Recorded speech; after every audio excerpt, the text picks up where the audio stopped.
اس پاک کتاب میں ہم نے تمام مثالیں کھول کھول کر بیان کر دی ہیں۔ وعدے وعید صاف طور پر مذکور ہیں تاکہ لوگ برائیوں سے اور اللہ کی نافرمانیوں سے بچیں، لیکن تاہم ظالم لوگ تو حق سے نفرت رکھنے اور اس سے دور بھاگنے میں ہی بڑھ رہے ہیں۔ الحمدللہ رب العالمین والصلاة والسلام علی رسولہ الامین، اما بعد، رب اشرح لی صدری ویسر لی امری واحلل عقدۃ من لسانی یفقہوا قولی۔ السلام علیکم ورحمۃ اللہ وبرکاتہ۔ میں محمد عامر سورہ بنی اسرائیل کی تفسیر لے کر حاضر ہو چکا ہوں۔ آج انشاءاللہ تعالی آیت نمبر 41 کی تفسیر ہم پڑھیں گے۔ آئیے اس تفسیر کی شروعات کرتے ہیں تلاوت کلام پاک سے۔ اعوذ باللہ من الشیطان الرجیم، بسم اللہ الرحمن الرحیم۔ وَلَقَدْ صَرَّفْنَا فِي هَذَا الْقُرْآنِ لِيَذَّكَّرُوا وَمَا يَزِيدُهُمْ إِلَّا نُفُورًا۔ اور ہم نے اس قرآن میں سب کچھ طرح طرح سے بیان کر دیا ہے کہ یہ لوگ عبرت حاصل کریں، لیکن ان کی نفرت ہی میں اضافہ ہو رہا ہے۔ پہلے تو توحید کے مختلف دلائل کے سامنے ایک گروہ مشرکین کی انتہائی ہٹ دھرمی کا ذکر کیا گیا ہے۔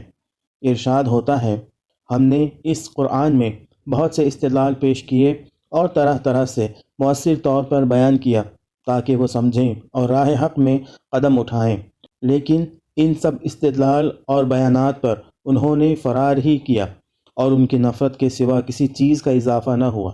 قرآن میں توحید کے اس بات اور شرک کی نفی کے لیے کبھی منطقی استدلال پیش کیا گیا ہے، کبھی برہان فطرت سے کام لیا گیا ہے، کبھی تہدیہ کی صورت اپنائی گئی ہے اور کبھی تشویق کی راہ اختیار کی گئی ہے۔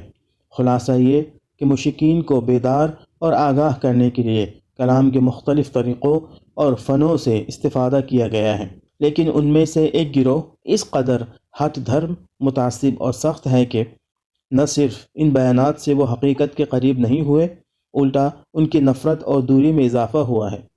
یہاں یہ سوال پیدا ہوتا ہے کہ اگر ان بیانات کا الٹا نتیجہ نکلتا ہے تو پھر ان کے ذکر کا کیا فائدہ؟ جواب واضح ہے، اور وہ یہ کہ قرآن ایک خاص گروہ کے لیے نازل نہیں ہوا، بلکہ یہ سارے انسانی معاشرے کے لیے ہے، اور مسلم ہے کہ سب انسان تو ایسے نہیں ہیں، بہت سے ایسے بھی ہیں کہ وہ یہ دلائل سنتے ہیں تو راہ حق ان پر آشکار ہو جاتی ہے۔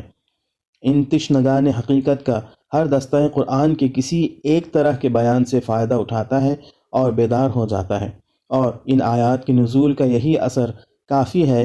علاوہ ازیں اس متعصب اور ہٹ دھرم گروہ کا راستہ اگرچہ غلط ہے اور یہ خود بدبخت ہیں، لیکن حق طلب افراد ان سے اپنا موازنہ کر کے راہ حق کو بہتر طور پر پا سکتے ہیں، کیونکہ نور ظلمت کے مقابلے سے نور کی قیمت بیشتر معلوم ہوتی ہے، یہاں تک کہ بد اخلاق لوگوں سے بھی سیکھا جا سکتا ہے۔